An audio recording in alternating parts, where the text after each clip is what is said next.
আসসালামু আলাইকুম, সবাই কেমন আছেন? আশা করি সবাই খুবই ভালো আছেন।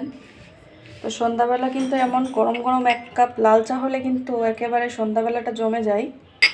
তো দেখুন আমি সবার জন্য এক কাপ করে লাল চা বানিয়েছি। আর এই যে শীতের শেষ রসের পিঠা, পিঠাটা এত সুন্দর ফুলছে, একেবারে গলে গলে ছেড়ে যাচ্ছে, মানে এটা চামচই দেওয়া যাচ্ছে না, চামচ দিতে গেলে ছাড়িয়ে চলে যাচ্ছে। তো শীতের এই রসের পিঠা কার কার পছন্দ অবশ্যই জানাবেন। আমার তো ভালোই লাগে, আশা করি আপনাদের কাছেও এই পিঠাটা ভালো লাগে। খুব সুন্দর সফট হয়েছে। তো সন্ধ্যাবেলা এমন নাস্তা হলে কিন্তু একদম জমে যায়।